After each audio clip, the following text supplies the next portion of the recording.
Here's the secret of making it a great year. Every day, serve someone. Every day. Every day add value to people. Every day serve one. Every day live the intentional life of doing for others, sometimes what they cannot do for themselves. And if you will put people first and add value to them and serve them, it becomes absolutely amazing what you and I are going to have and achieve, how we're going to help people, and in return, how it comes back to us. Benjamin Franklin said this: "No one is useless in this world who lightens the burden of someone else." If you're helping someone else lift a load in your life, you become a very useful person. Mahatma Gandhi said that the best way to find yourself is to lose yourself in the service of others. But perhaps on this kind of a theme, my favorite quote is from Albert Schweitzer, who said, "I don't know what your destiny will be, but one thing I do know. The only ones among you who will be really happy are those who have sought and found how to serve." Boy, he's right on. The happiest people are not always the most successful people, but they're the ones who serve the best. I've met a lot of unhappy, successful people, haven't you? But I've never met an unhappy person that gave their life of serving and giving and adding value to other people. Martin Luther King Jr. said, everybody can be great because everybody can serve. Only one time in the Gospels is it recorded that Jesus said, "Follow me and follow my example." Only one time. And that's when he was washing the feet, serving the disciples. And I just want to talk to you today about how you and I can just intentionally begin to do this, okay? In my younger years of forming myself as a young leader, I kind of thought that what leaders did was get everybody to join their team and, cast the vision. And so that's what I was doing. And then in about 27, I heard Zig Ziglar say, who became a great friend of mine. Zig said, "If you will help people get what they want, then you'll receive everything that you need in life." And when I heard that, I thought, I've got this turned around. I need to focus on people. I need to put others first. And if I help them, then all the stuff that I'm going to need, I'm going to get as a return. And about the same time, I read a book by Eugene Habacher called The Other Side of Leadership. He became also a wonderful friend of mine. And Eugene said in his book, "The true leader stirs people and their best interests. True leaders are motivated by loving concern rather than personal glory." So if Jesus were here, and we would say to him, what's important, what he would say to us is, he would say, valuing people is important. And not only valuing people, but serving people. And he would just say to all of us, if you want to have a great 2019, value people, serve people.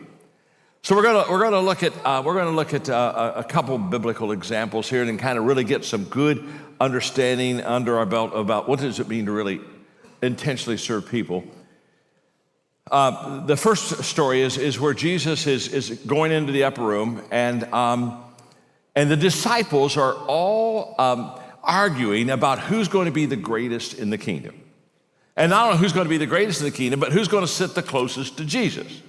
And so they're back and forth, and they're talking, and basically, as Jesus listens, he realizes that what they've got is they got what he call horizontal thinking. They're thinking about, am I better than you, and where would I position? And he wanted to get them on vertical thinking, so he started talking to them, and the passage is on Luke 22, it's on your screen.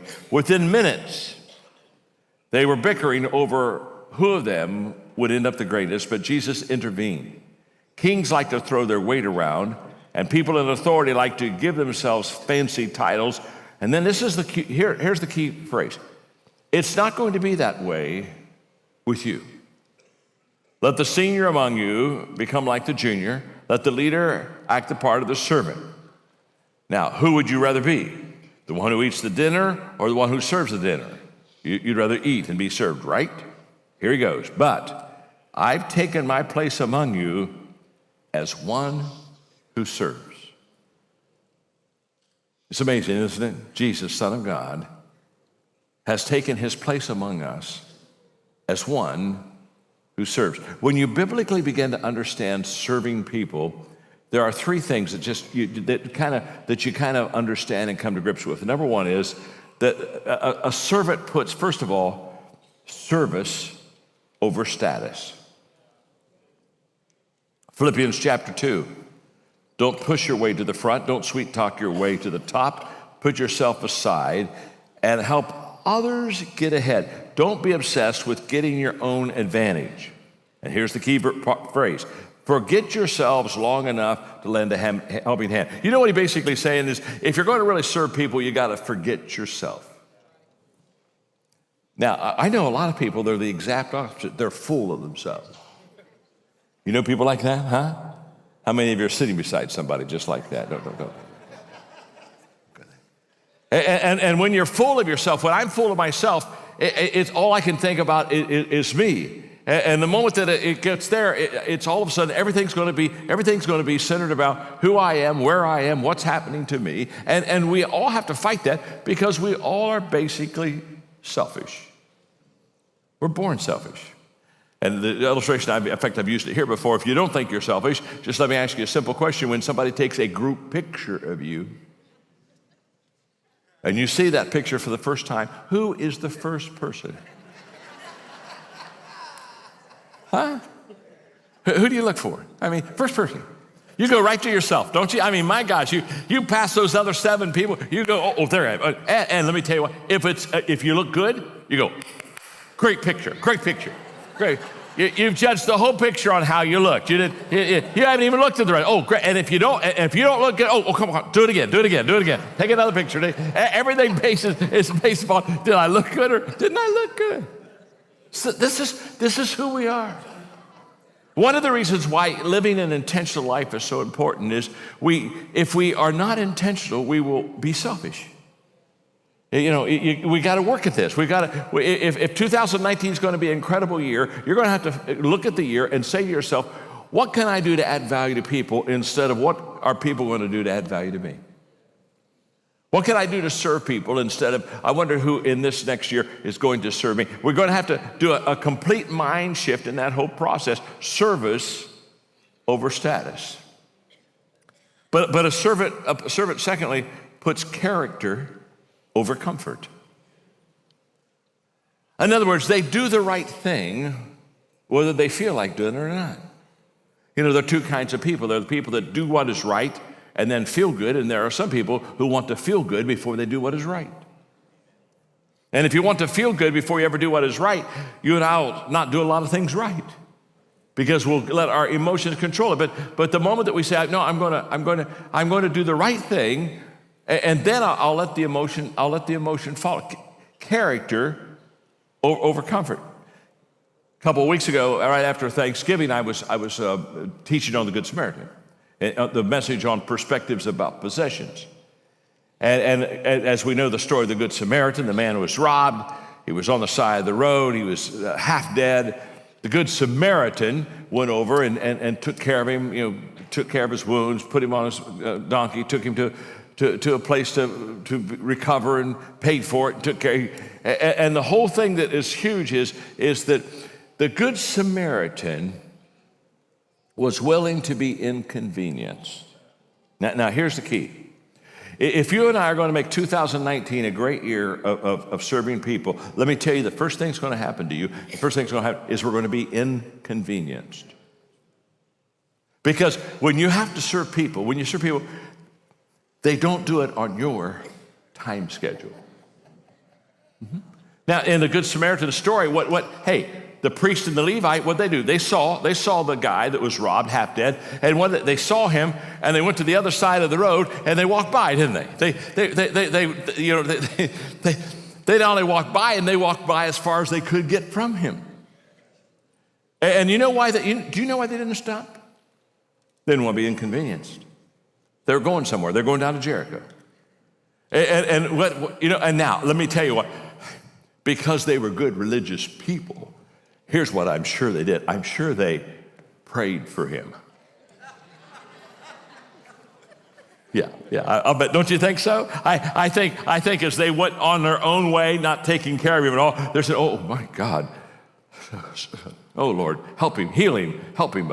Send somebody to serve him. Oh, Lord, Lord. Isn't it amazing? Christians can make prayer the biggest cop-out. Sometimes we need to kind of shut up and serve.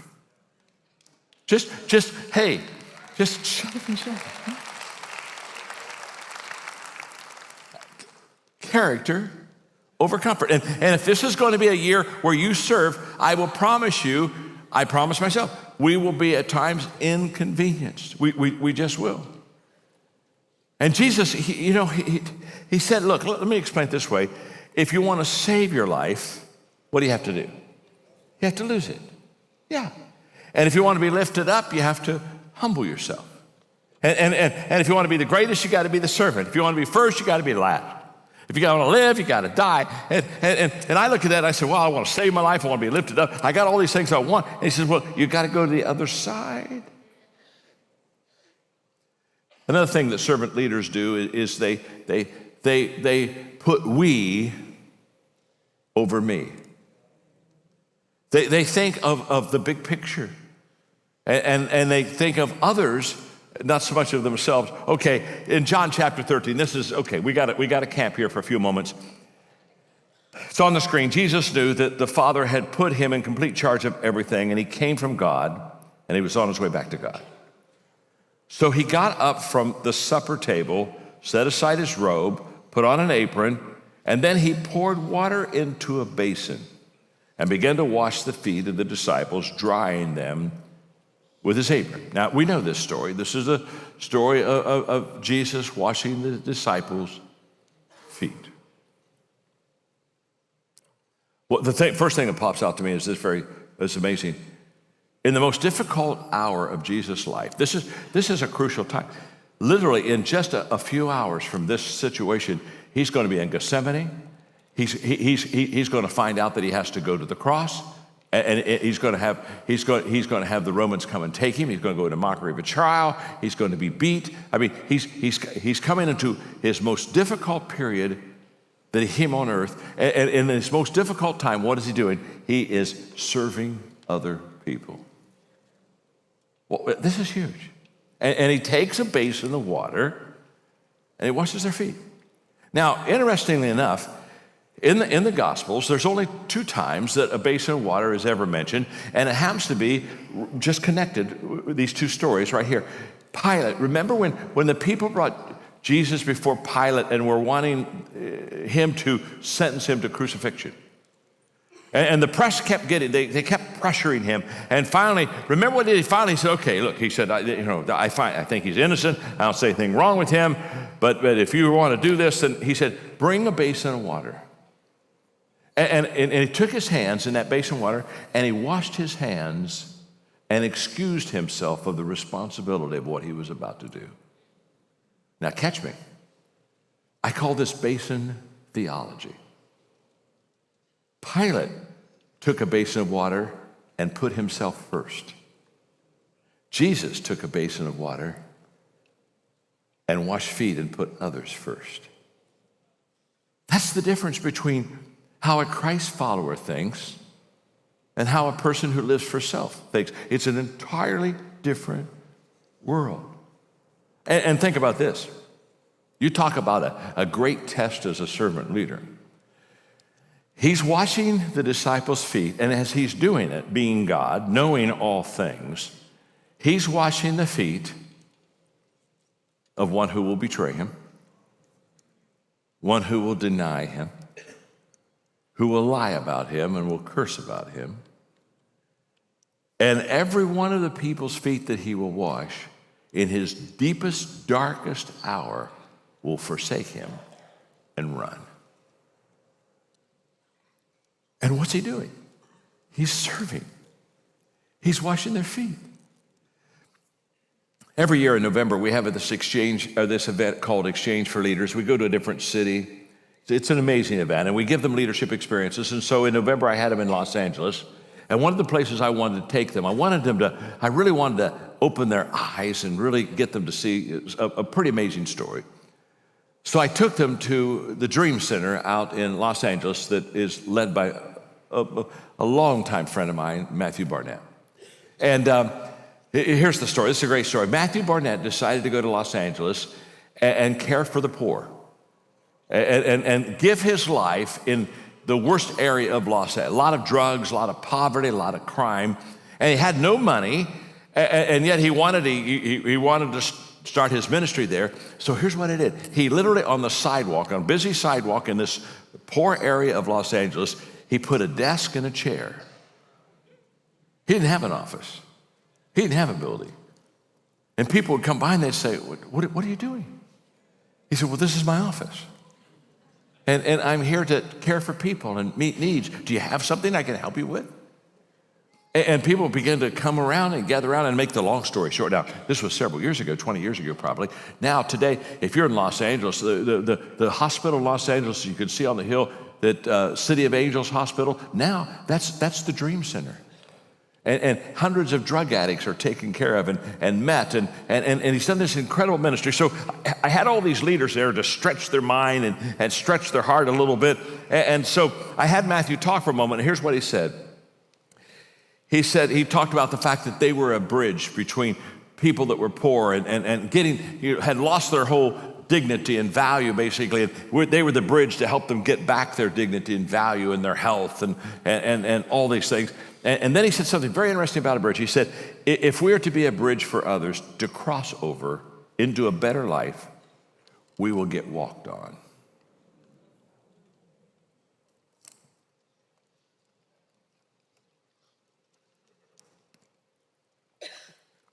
I'm just letting you think about that for a moment. We'll get walked on.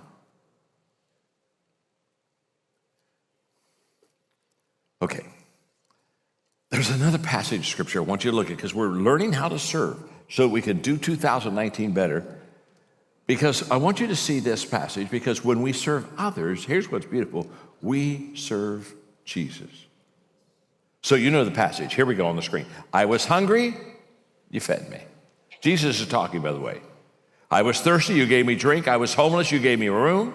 I was shivering, you gave me clothes. I was sick, you stopped to visit. I was in prison, and you came to me.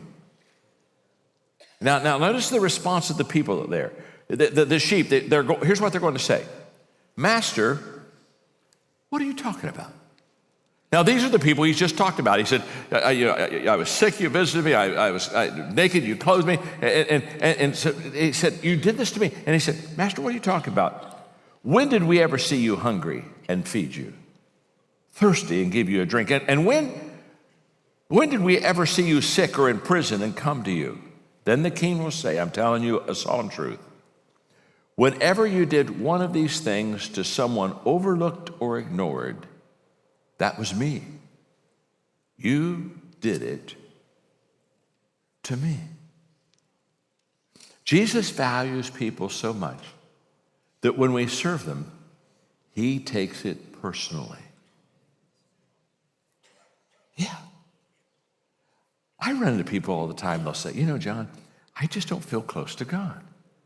I just haven't connected with God for a while. And they'll look at me and say, what do you think I should do? Oh, I said, that's so simple.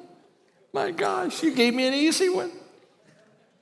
Hey, just go serve people. Just go serve people. Because you see, every time you serve a person, you serve Jesus. You want to get close to him? You can feed him. You can clothe him. Come on. This is amazing. And what's incredible about the story is when Jesus is telling them this, they're looking at him and saying, when did we feed you? When did we clothe you? You see, they were doing some wonderful things, but you see, they saw the hurting people, but they didn't see Jesus. This is huge. So every day when I serve people, if I come up and hug somebody and just give them an encouraging word, I walk away and I say, wow, just hug Jesus.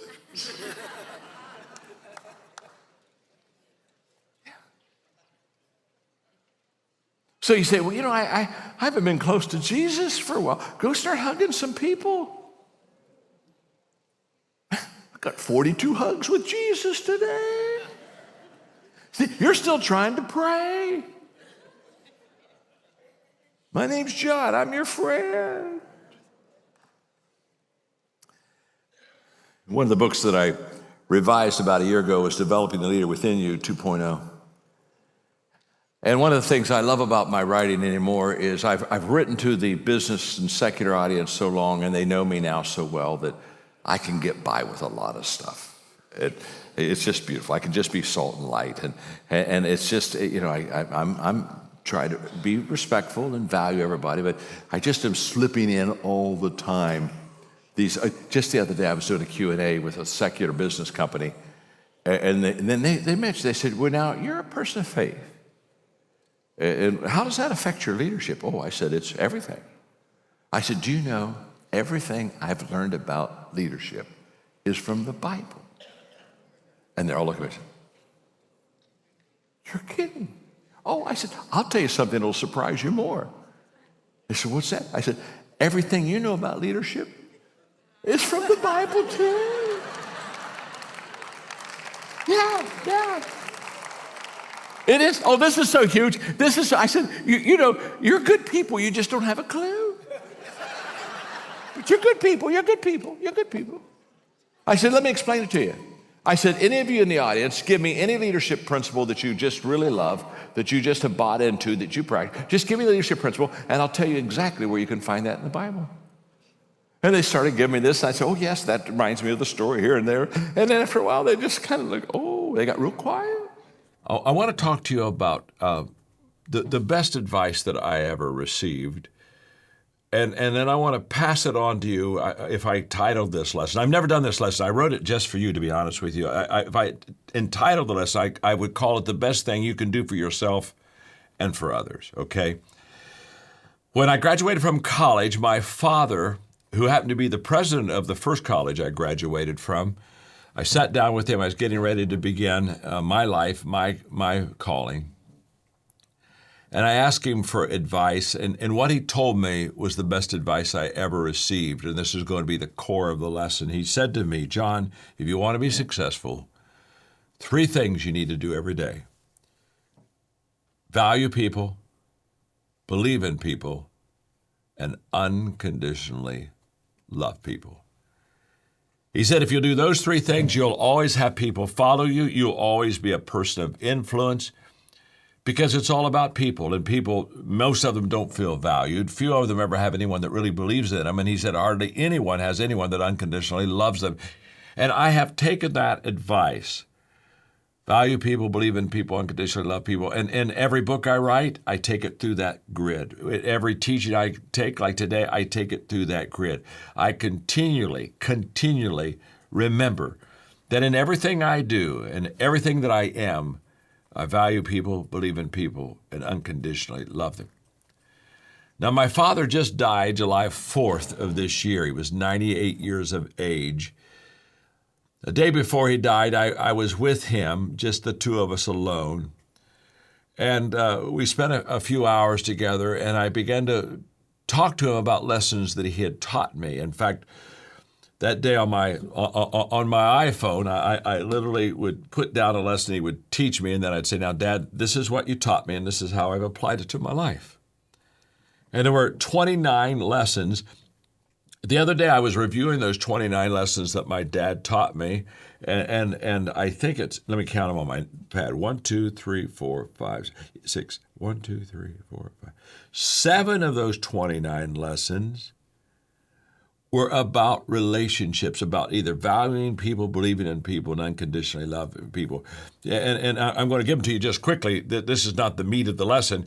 One of the lessons that my father taught me were things such as encourage others, walk slowly through the crowd, see the best in others, remember their names, travel the high road, express gratitude to and for others, unconditionally love them. And when I looked at these lessons that he taught me in life, what was huge was this, that he understood the value of people, and he understood how to give value to people. Now, there's a relationship, I think, between understanding the value of people, and also at the same time understanding how to add value to people. I have a coaching company. It's only 10 years old, but it's now the largest coaching company in the world. I think we have like 35,000 members in about 168 countries of the world. So that's pretty fast growing for 10 years. And when we bring these coaches together every 6 months, we have these major 3-day conferences where we especially bring in new coaches, people that just signed up to be part of our team, the John Maxwell team. And we bring them together, and every time we do, every 6 months, I have this about an hour and a half lecture called JMT. That stands for John Maxwell Team DNA. And I take them through what is the DNA of a John Maxwell team member, because I want them to understand this is who we are. We are creating a culture of people that really add value to people. And the first thing I teach them is this, and I want you to catch it, that we are people of value who value people, and we add value to them. I'm a person of value, but I'm on this teaching call with you today because I value you. I value who you are, what you've done. I value Stephen. I value Erica, all the people that lead your organization. I'm a person of value that values you. So what is the best result? The best result of all of this is that I add value too. If I value myself and I value you, there's an automatic action that I take, and that is that I value you. And the best thing that you can do for yourself and the best thing that you can do for your others is to value yourself, value people, and then add value to them. You see, I wrote another book called Winning with People. And in it, I have what I call people principles. And one of the people principles is what I call the elevator principle, which basically says we either, like an elevator, we either lift people up or we bring people down. And in fact, I could basically summarize any kind of relationship teaching in almost one sentence, and it would be something like this. You and I are either a plus in people's lives or we are a minus in people's lives. We're either adding value to them, or to be honest with you, we're taking a little piece from them. That's just the way it is. And again, this is huge, because when I think about the best thing I could do for myself and the best thing I can do for you is I can value myself and I can value you, because if I can do those two things, if I am a person of value and you're a person of value, then my next response is that I'm going to add value to you. So how do I do that? How does that happen? So let me give you just my little 5-step everyday process of adding value to people. Here we go. Number one, I value people, okay? I go back to the golden rule. Treat others as I want to be treated. So every day I make sure that the core of everything I do is based on the fact that I value people. And the reason that's so important, especially for leaders, is leaders see more than others see, and leaders see before others see. And because of that, because I see more than most people and because I see before other people, this gives me a very distinct advantage over other people. Trust me, in life, if you can see more and you can see before, you're going to win the race. So the question is, what do I do with that advantage? What do I do with the advantage I can see more and I can see before? I can either use it for personal gain or I can use it for your gain. I can either manipulate you, which means I move you for my advantage, or I can motivate you, which means I move you for your advantage and personal and mutual advantage. So I'm either going to be a plus or a minus, and I'm going to be a plus or a minus with people based on the fact that I value those people. If I value you, I'm going to be a plus. If I don't value you, to be honest with you, or if I don't even value myself, I'll be a minus. I'm either adding or I'm subtracting. So every day I value people. The second thing I do every day is I think of ways to add value to people. In other words, I look at my calendar in the morning. On my calendar day in the studio, I knew I would be talking to a lifestyle publication. So what am I doing? Before I ever get here in our teaching lesson, I'm thinking of ways I can add value to you. I'm thinking ahead. I'm intentionally saying I'm going to be with you today. What can I say to you that is going to be a plus in your life so that when I'm done, you say, wow, John just moved us a little bit further down the road. This is huge. So, when I look at my calendar, I ask myself, who will I see? Oh, I'm going to see Lifestyle Publication today. And what can I do? What can I do to add value to you? In fact, one of the things I felt that I could add value to you today was to do a kind of a unique lesson just for you, because I know how much you value people in your publication and the whole intent of why you do what you do. A few years ago, I wrote a book, Intentional Living. And I was we have 5 grandchildren, and I was working on teaching my grandchildren how to be intentional in adding value to people. So I was having dinner with all 5 of my grandchildren. I was asking what they were going to do the next day at school to add value to people. And our youngest grandson, at that time, I think James was 9, said, Papa, tomorrow when I go to school, I'm going to open doors for people. If I'm near a door and people are coming, I'm going to rush ahead. I'm going to open the door. And when they pass through, I'm going to smile and I'm going to say, have a good day. I said, oh, James, I like that. The next evening, he called me and said, Papa, I had a great day. I said, well, tell me about it. He said, well, remember I was going to open doors and, tell people to have a great day. And I said, oh, yeah, I remember it well. He said, well, I did that. I did that all day. He said, I opened up 47 doors for people today. And smiled and said, have a great day. Now, James is 9, and he's already learning to think ahead of how he's going to add value to people. I want to encourage all of you to look at your calendar, what you're doing tomorrow, see who you're going to see, and ask yourself a very simple question. When I'm with them, what can I do that would add value to them? Wow. Number 3, I not only value people and think of ways to add value to people, but number 3, I look for ways to add value to them. In other words, when I'm with you, I'm constantly looking and saying, what can I do right now to add value to this individual? Wow. Because here's what I know. Who I am determines what I see. Just like who you are determines what you see. If I'm a person of value who values people and wants to add value to people, guess what? I'm going to see all kinds of opportunities to add value to you. Why? Because that's who I am. I don't see what's before my eyes. There's a whole bunch of things before my eyes I don't see. I see what I'm prepared to see. And how I view others is how I view myself. Now, this is huge. So how do I do this? How do I look for ways to add value to people? Well, I love to play golf when I'm on a golf course. One of my desires is to find somebody that's working the ground. Maybe somebody's raking the traps, the maintenance people. And I intentionally separate myself from the other golfers for a moment. I go over and introduce myself, and I thank them for their hard work and how beautiful they make the course. And then I give them a financial, I just slip them some money and say, hey, take your family out to eat today. And my name's John, I'm your friend. And I move on. If I'm in a restaurant, especially if it's a single mother or if it's an elderly person, I make sure that I really, give them a great tip.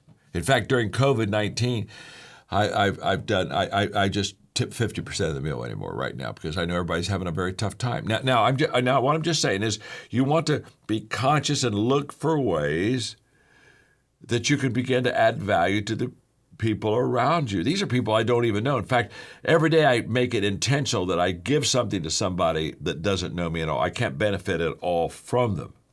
Okay, the first question I ask anybody that I do know is, how can I help you? What can I do? So every day I value people. Every day I think of ways to add value to people. Every day I look for ways when I'm with them to add value to people. And number 4, every day I do things that add value to them. I not only think and look, but I actually do things. In fact, I ask myself every night, who did I add value to? And how did I add value to them? And I always have a goal, and this is a simple goal, but it's really good. I want to be the first to add value to people. You know, when you're first, you set yourself apart from everyone else. I watch people in the crowd often hesitate, and I often think, you know, if you wait till everybody else does something good before you do something good, it's still good, but you get lost in the crowd. Be the first to help. Be the first to add value. I try, and so I become a person of action. So when I see that there's action needed, while other people are asking themselves, well, should I do this? I've already made up my mind because I prepared my mind. My mind has already been made up. You know, my mentor, John Wooden, used to say, John, when opportunity comes, it's too late to prepare. So I've already made my mind. So every day I value people, think of ways to add value to people, look for ways to add value to people, do things that add value to people. And finally, number 5, every day I encourage others to add value to people. In fact, that's what I'm doing right now. For all of you of Lifestyle Publications, I'm encouraging you to now begin to follow this process, because it's the best thing you can do for yourself, but it's also the best thing that you can do for others. I encourage you to be a person of significance, not just a person of success. Now, success is wonderful, it's important, but success is pretty much about me. It's very personal. It's how well I do in life, and how well I provide for my family and my home, and it's all about me. Significance is all about others, and I want to encourage you to become a person of significance. As you're in this incredible world of publication, I want to encourage you to constantly, intentionally add value to other people. I've known a lot of successful people that were not happy, but I've never met a person that does significance, that literally pours their life into others, that they're all fulfilled. They're all having a sense of inner deep satisfaction because they know it's not about them. In fact, Stephen talked about our training of leaders around the world, and we have a fairly large international presence. And in one of my companies, one of my nonprofit organizations, we do transformation through values training in other countries. We're only going to the country when we're invited by the president.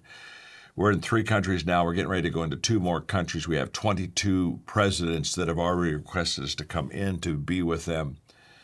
And so I take my coaches on these trips.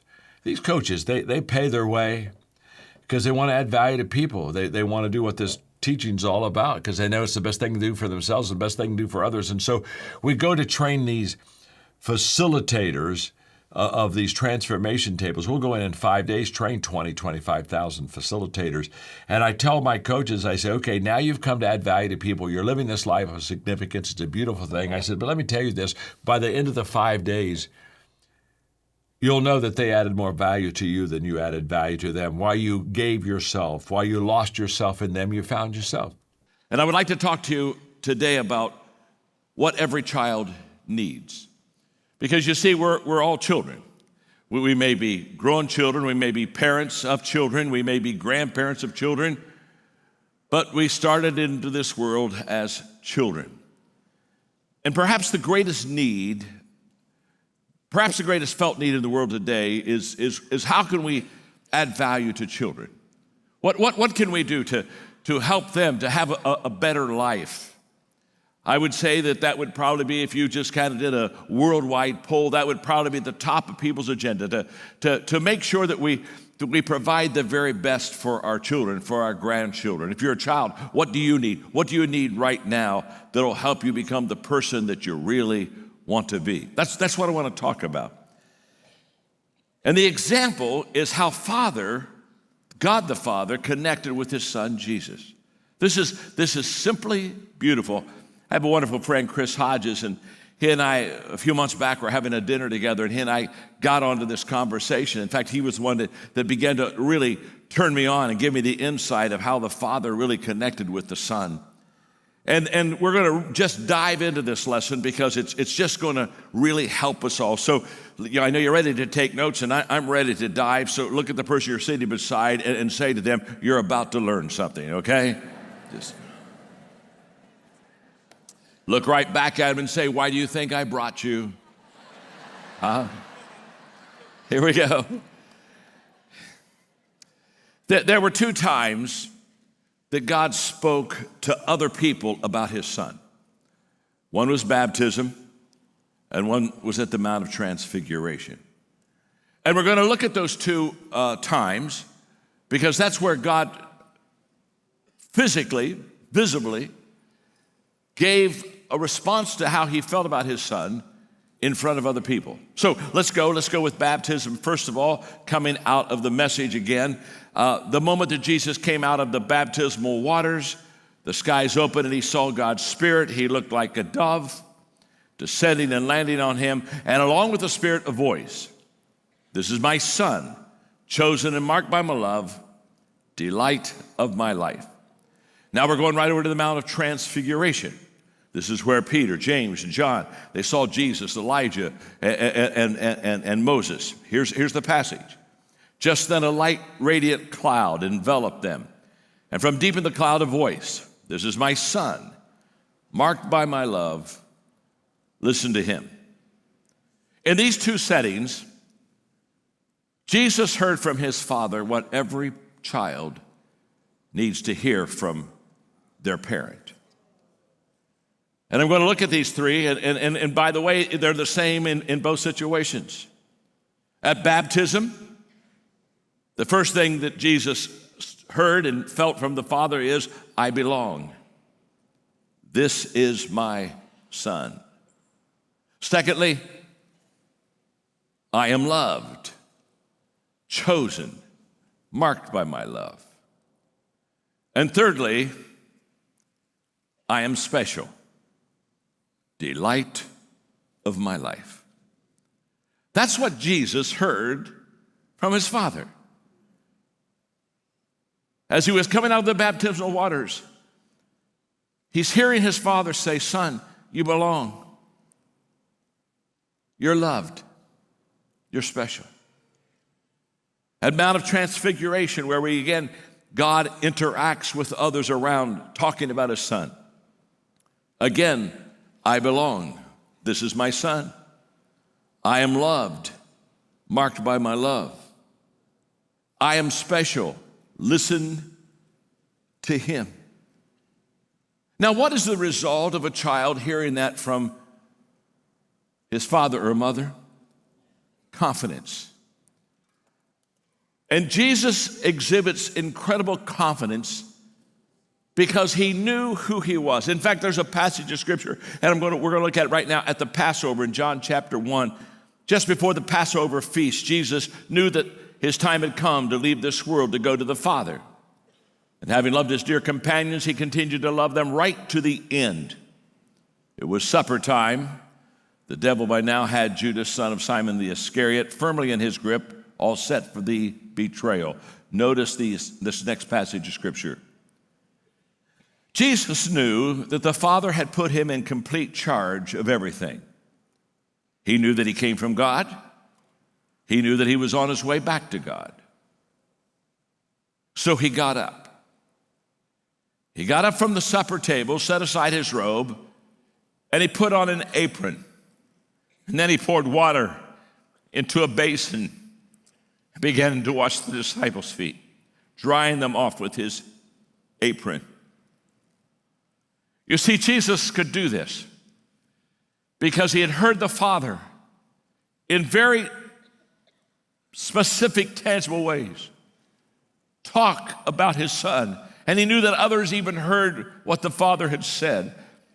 He had confidence to face difficulty because you know that right after this time, he's going to go to the Garden of Gethsemane, and then we're going to go into the time of his trials and the cross. So he had confidence to face difficulty because he knew who he was. But he also had confidence to serve. Isn't it interesting? In his trying hour, what's he doing? He's washing the disciples' feet. And what I want you to know is that there's a confidence that is given a child when the parent pours into that child and gives that child these three things that is literally life-changing. I have a wonderful friend, Diana Kay, and she has a statement that I love. She said, people grow into the conversations that you have around them. And Jesus grew into the conversations that were around him when the Father was talking to the people about, this is my son, that I want you to know that he belongs. He belongs to me. It's my son. And that this son is loved by me, and he's special. Listen to him. He's got something important to say. On the screen is a passage from 1 John 3:1, and it's a beautiful passage. It says, what marvelous love the Father has extended to us. Just look at it. We are called children of God. An omnipotent God loves us so much, he wants to call us his children. You know the story of the prodigal. Ran away, spent his money, messed his life up, got so bad, finally said, I'm going to go home, but I'm not going to go home as a son. I'm going to go home as a servant. And what happens is when we mess our lives up, we begin in our own eyes to reduce ourselves and distance ourselves from our Heavenly Father. And he said, I'll come as a servant. I'll ask for a bunk out in the barnyard, and I'll go around and do the chores. You see, he already lowered himself. He said, I'm not worthy to be called a son. But you know the story. As he comes close to the house, the father's looking for him, runs out, hugs him, kills the calf, puts the ring on him, puts the robe on him, grabs hold of him. My son is gone, is now home. Now here's what I want you to hear. I don't know where you have been, and I do not know what you have done, and I don't know how much you maybe have disappointed yourself, others, or God in your eyes, but I want you to know this. You may think that at best you could have a servant relationship with the Heavenly Father, but he has never considered that. He has never thought of you as a servant, a second-class citizen. You say, but you don't know who I am. You don't know what I've done. You don't know what I do. You don't know what I think. You don't know me. I don't know you. I don't have to know you. I know the Father. I know God the Father. And God the Father loves you unconditionally right now, no strings attached. End of story. That's how much God loves you.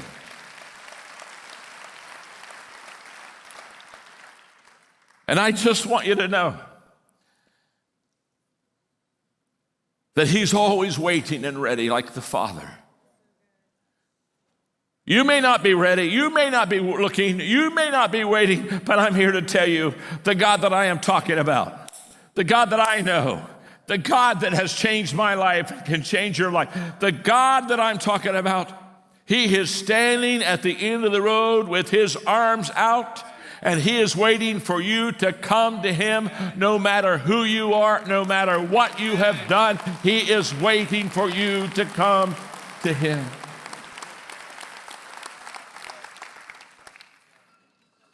He wants more than anything else for you to know that you belong to God's family. But he also wants you to know that you're loved. Look at the passage in Ephesians 3. And I ask him, Paul was praying here, that both feet planted firmly in love, that you'll be able to take in with all the followers of Jesus the extravagant, and they are extravagant dimensions of God's love. Reach out and experience its breadth, test its length, plumb its depths, rise to its height, live full lives, full in the fullness of God. He said, I want you to know and experience the extravagant love of God. He said, the breadth. What's the breadth of God's love? That means it's everyone. God loves everyone. You say, what do you mean God loves everyone? God loves everyone. Everyone? Everyone. And as God's children, we need to love everyone too. Everyone. Everyone. The length of his love is it goes on forever. It never ends. It never ends. There's no end to his love. The depth of his love is it reaches as low as you have been and then a little bit lower to pick you up. And the height of his love is all about your potential. Once you become his child and you have that sense of belonging, now that potential, that height of his love is just going to take you and lift you to a whole new level. And then thirdly, God wants you to know how special you are. One more passage, Ephesians chapter 3. How blessed is God. And what a blessing he is. He's the Father and our Master, Jesus Christ.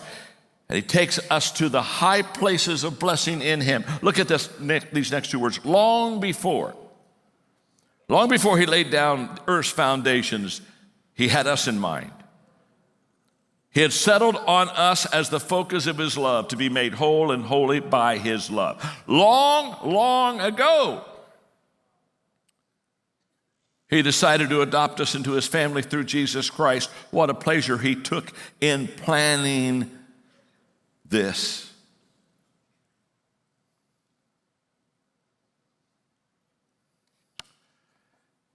I was talking this week to a friend of mine that's an atheist. He's one of my beautiful people that is one of my projects. Sometime I'm going to just do a whole evening on people that I dearly love that are hard cases in the kingdom. And he's an atheist. So we were talking, and he was getting vulnerable, and I was sharing, and I've developed years of trust with him now. And so he was being fairly open with him, and he got to the place where I could sense that I could say this to him, and I called him by name. And I said, this is not his name. I said, Joe, I know you don't believe in God, but I can tell you really miss him.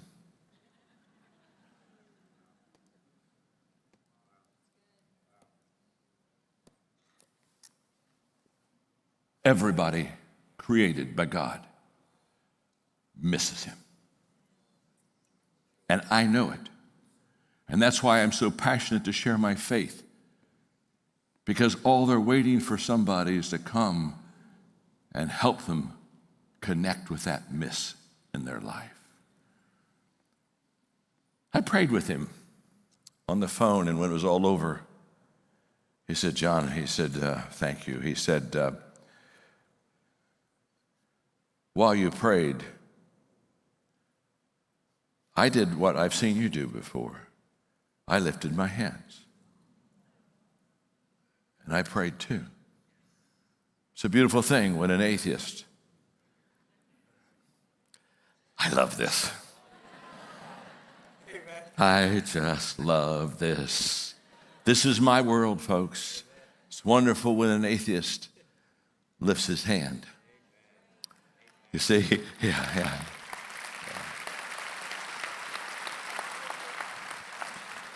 My friend, I don't know if you believe in God or not, but I do know this. You sure miss him. You miss him because you have a longing to belong, a desire to feel unconditional love, and to believe that you're special.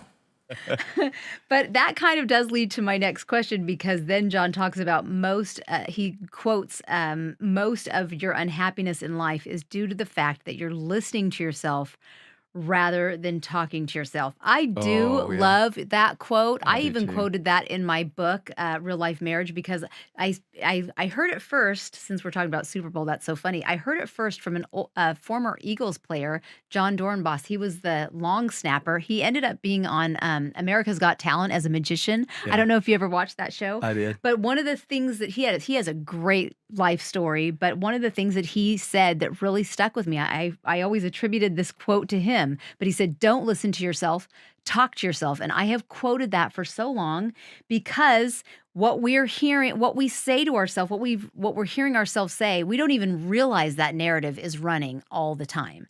And so learning to talk positively to ourselves is an intentional step that really can turn around the narrative that is going on in our head. Maybe that's really dated back to our childhood, where we are echoing things that were said to us. I'm getting into relationships here, but things that were said to us as children that we've come into an agreement that we're allowing to run through our head, and that we now speak to that is a powerful thing. And so I'm curious for you, in that positive attitude kind of thing, what are the kinds of things that you say to yourself to encourage yourself, Mark? Yeah, So one is always the favor. So I'm a person of faith. You guys know that by now. Listen to the podcast. The favor of the Lord is so real. When I Mm, think about what I get to do on a daily basis, I mean, I get to hang out with John Maxwell. For 20 years, I've been riding shotgun with him and helping people. And I mhm. realize the significance of what I do. Yeah. It's humbling, but it's also extremely invigorating because I Yeah. couldn't have gotten here. I mean, there's no way that I could have orchestrated the life that I live. There's no Right. way. There Right. is no way. No I mean, way. let's start with the incredible community that I live in. So Mhm. the United States, I enjoy that. I enjoy some of the rest of your countries out there as well. I love the state of Georgia. It's nice. People talk like me. That's really nice to be around people that talk like me. We understand each other. That's right. But I love my community, Buford. And I go, what's the chances that I could have made just a series of good decisions and ended up with so much favor, so much Mm, blessing? And so mm. the first thing that I work hard on is to make sure that I recognize I'm living a life that is almost euphoric. Mm, And it's keeping that in perspective so that I never get entitled. Number mm, two, I realize the life is not given to me for me, it's given to me for others. mhm. And so, anytime, a very small, crazy example, my wife is a professional, and I do mean the word professional homemaker. She is incredible at the load she carries for our family so that I can carry a different load for our family. Right. So we'll go out to eat, and I guess I could be called the breadwinner, but that is a joke in my opinion because the way that it takes both of us. But we'll go out to a restaurant, and invariably, we've taught our family this. Everybody that goes with us, friends or family alike, they always go, thank you, thanks for the meal, thanks for the meal." It's just a real, probably Southern thing, but everybody thanks. My Mhm. wife will go, "Hey, Mark, thank you," and I go, "Stephanie, thank you." I never Mm. want to be seen that I am the provider for our family. Number one, I want them to see God's the provider, but number two, I want them to see we are the provider of each other. Uh-huh. So there's not a time that does not go by that we go out to eat or something like that, that all of our family thanks me or Stephanie, and Stephanie and I thank each other. And so Yeah. that's a very simple thing to say, Mhm. hey, whoa, whoa, whoa. This is not something I carry alone. I encourage myself by realizing it's bigger than me and it's not just for me. And then the final thing that Hmm. I really work hard at to make sure that I will encourage myself is to ask myself how to multiply it. Mm. It's never a destination. Oh, okay, phew, got enough money in the bank now. Oh, this car is just nice enough. Oh, thank goodness for this home. And it's not greed that drives that. It's a sense of greater abundance so that others can be blessed in a greater way. That's And good. so I never want to be satisfied with, I've arrived or I've got enough. And it's always the hope for more, bigger, better, not from a greed, but from a Mhm. stewardship standpoint that keeps me from getting discouraged. I love that. First of all, it blows my mind to read that quote from Paul McCartney when he read that quote saying that they wrote a song every day, no matter what happened. I am sure there are some songwriters out there or some, people who write for a living. I'm sure that is very impressive and crazy, but is there any, that's why he's Paul McCartney. That's why they were the Beatles, because every day they did the work, they put in the work. So I was just curious when he said that. I wonder, what does Mark do every day? Like, in order to benefit, where is your sweet spot and your part of leadership that you really put in your time and effort and energy and heart and soul? What do you do every day? So there's two things. John teaches the rule of five, and we could get into that whole subject. Maybe we Mhm. will at another time. But there's two things that come to mind every single day that I attempt to do. One is I attempt to grow myself every day. At the end of every evening, Tracy, every evening I ask myself, where did I grow today? Mhm. Now, if growth is a requirement, growth is an expectation, and you look for ways to grow, most days I can identify something that challenged me to growth, to improvement. So, what have I done? I've won at what I was trying to do. So every day I experience a win because every day I attempt to grow in some area. The second thing I try to do every single day is I try to add value to someone. Now, for me, let me tell you what adding value to me means. It means to motivate and inspire people to reach the next level of potential in their life. So my goal today, I'll finish up the day at some point later on and I'll go, did I add value to people? In my mind, Tracy will go immediately back to this podcast episode. You and I partner with John Maxwell. We partner with Jake Decker, our podcast producer, to inspire people to reach the next level of potential. And I'll smile, I'll sit back. If it's very late, I'll lay my head on the pillow and I'll go, I added value today through the podcast that Tracy and I recorded. Having said that, if you have that mindset, that's how you make winning a habit. Now, I've had days to where I made bad business decisions. I've lost dollars, in fact, millions of dollars. I've misled somebody or frustrated somebody. But if I put into my day, today I want to add value to people, I want to grow myself, I have found that I have made winning a habit by focusing on those two things. I love that. And I have a question before I get to, well, I'm going to jump to the end and ask a question because it ties to what you just said, but then I have a question for the middle of what he was teaching on. So if you're listening, you're thrown like, that was the end of what he said. But at the very end, John talked about in order to prepare and process correctly, he needs to pull away from things. And he listed, I don't know, six things that he needed to pull away from. And at the very end, he talked about occasional high performance versus consistent high performance, and then paying the price every day. Now, if you guys are like me and you're like a type A person and you hear that, the first thing that I think of in all transparency is I think that sounds overwhelming because I'm already all systems go in so many things. So now if I can think of myself as like bringing high performance to everything I do. But let's not forget the very first thing that he said is what is good to do versus what is best. So there are a ton of good things to do that come at us every single day. And having the discipline and understanding of what is the best, it's a lot of good stuff. That's one of the biggest learning lessons for me as a leader is learning that there are a lot of good things that I have to say no to in order to do the best and to bring my high performance consistently every day, that it needs to be, just to the things that are the best things, or else I'm kind of going to waste my time. Like John will say, I do 3 things well. And I have a team around me who is great at all the things I'm not great at, but he works really hard to do those 3 things well.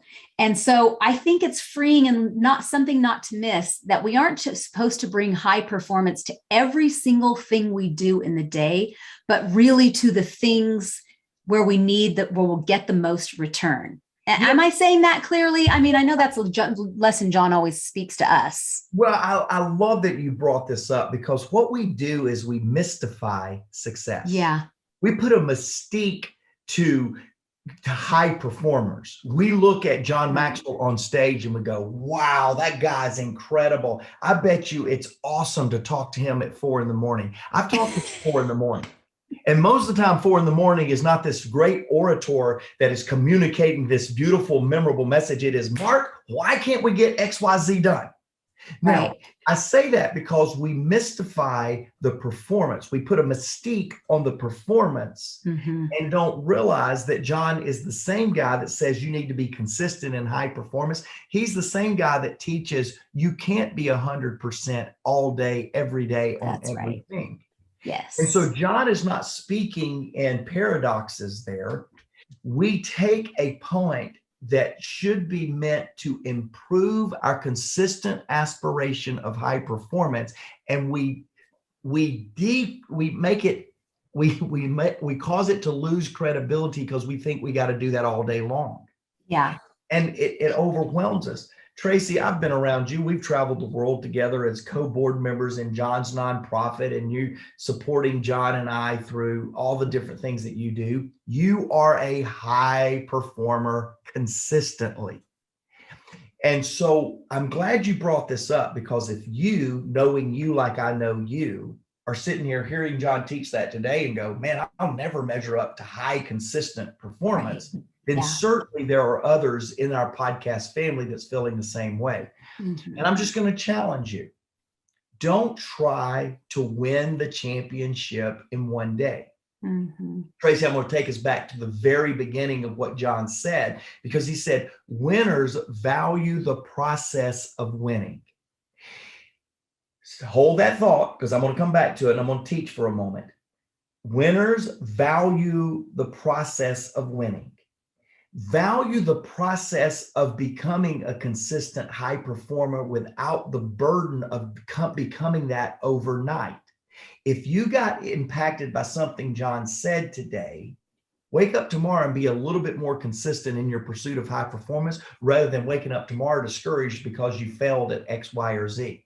Right. Going back to the point of winners value the process of winning, value the process of improvement. I am an Atlanta, Georgia native. There's not many of us. I love sports.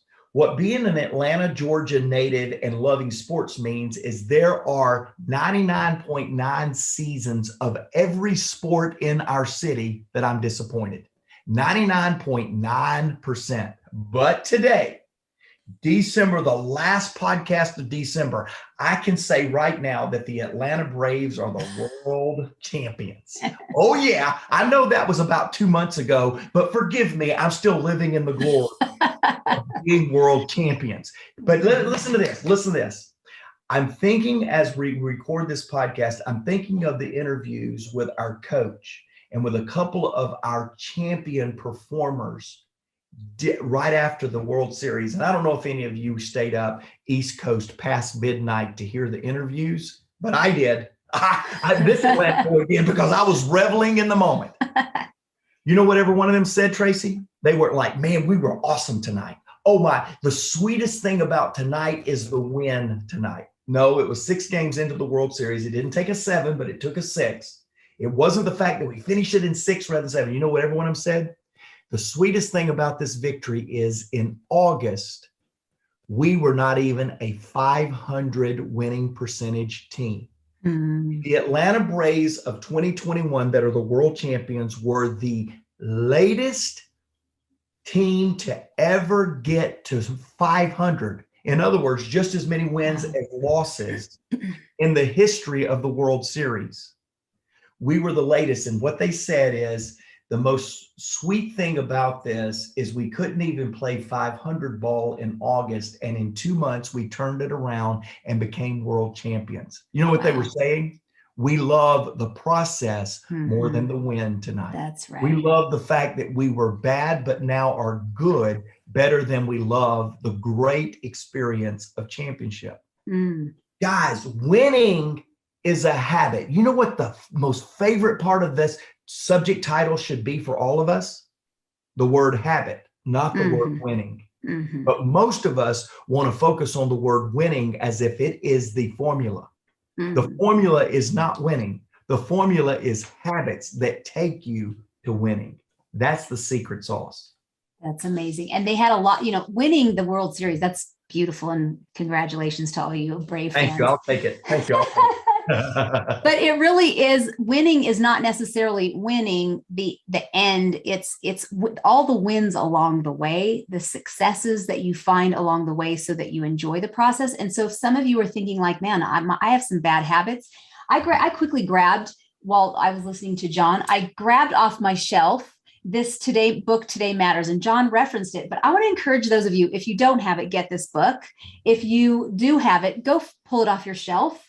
And it's like, this is what it'll look like on your bookshelf, red and white. And so for those of you who are watching us, but in the first page, before he even gets to chapter 1, he says, just for today. And he makes a list of 20 things maybe, and 20 things to do. So if you're like, I'm not really sure how to create healthy habits. I've just been one of these people who, like Tracy, tries to go 100 at everything. And then I realized I don't need to go 100 at everything. Mark talked about when we travel for transformation to these countries, and, we are with the people and you're all giving 100%. And then you get back on the bus and you go to the next event. And on the bus, we're all very kind of well, John is talking and teaching always, but in that moment, we're kind of quieting ourselves because we don't need to be at 100 when we're on the bus. And so there's those moments in the day where you can give yourself permission that you don't need to bring 100, except for those moments where it really is going to bring the biggest return. So if you're looking for a launch pad for that, or to try to wrap your head around those habits that Mark talked about, open up Today Matters and look at Just for Today, the list that he put there, which I think is so powerful. There's this quote, Albert Einstein says, try not to become a man or woman of success, rather become a man or woman of value. And that's not at the day where you win the World Series. That's every time. Are you a person of value? Every time you show up where it's going to bring the biggest return, which he then goes on. It kind of leads me to the next one. Are you okay if I ask another question? Yeah. Oh, yeah. Okay. So he talked about when he decided whether he was going to be a wing it speaker. And this, sorry if that was on my microphone, pierced my heart, because I know that there were times as a young speaker that I winged it. I called it in because I knew I had charisma. I knew my topic. I could teach it like that. If somebody said, hey, Tracy, can you stand up here and talk on this? I knew that I could do that. But there came a time where the first time I ever heard John say this, it was very convicting to me, because I think I was relying on my natural gifts rather than developing my gifts. So I want to ask our podcast audience, number one, what are you winging that you need to put a little bit more preparation into to knock it out of the park, to really honor the moment where you get to influence other people? What are you winging that you need to put more time into and take away time from something that's less of value, but really where your sweet spot is that you need to not wing, but really prepare for, so you just kill it? And then my second question is for you, Mark, and I'm just curious, what are you tempted to wing in the day? And how do you keep yourself from relying on your natural gifts and talents? Because you have many. Yeah, thank you for that. I love this question. I love how you highlighted it, and I love how you challenged our podcast listeners to identify where they're winging it. I want to say one thing on it before I answer the question, and that is, most of the time we wing where we are naturally gifted. In other words, John is one of the greatest connectors I've ever met. Now, what I really mean by that, he's one of the greatest communicators I've ever heard. But he doesn't see communicating as getting a message across. He sees communicating as connecting with the audience. Mm-hmm. That's why I call him the greatest connector I've ever met. He connects with people from stage better than I've ever met. What John was saying is, years ago, he could have winged it because he's so good at it. Yet he decided he wanted to be excellent with it. Right. So most of us struggle with the winging it syndrome on the things that we really have the opportunity to be unforgettable with. See, you won't be unforgettable by just being good. You will be unforgettable when you are better than anybody else. John's good because he decided he wasn't going to settle with being great at a natural gifting. He decided he was going to go to the next level of greatness by being unforgettable. Mm-hmm. Back to your question, which is probably true for most of us podcast listeners. I wing it with relationships. I'm a relational person. I'm naturally gifted to be relational. But I have found that if I rely on relationships, the higher the level and competence of relationships around me, the least effective I am, because I was not intentional with that. And so I'm convicted with your question to go most often, whether it's a leadership moment with my team, whether it's a moment to communicate with a president or prime minister of a country, I don't always spend a lot of prep time on relationally connecting with people, doing a little biographical research, finding out what they like, what they don't like, because I don't need all that information to connect with people. Yet if I spent time to get to know their interests coupled with my natural gifting, I would be unforgettable.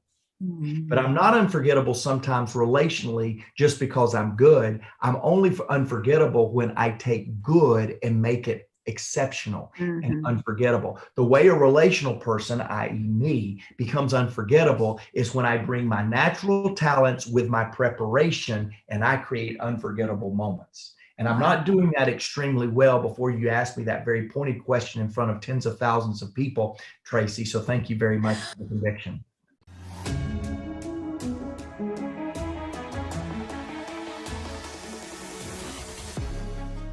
Welcome to the Maxwell Leadership Executive Podcast, where our goal is to help you increase your reputation as a leader, increase your ability to influence others, and increase your ability to fully engage your team to deliver remarkable results.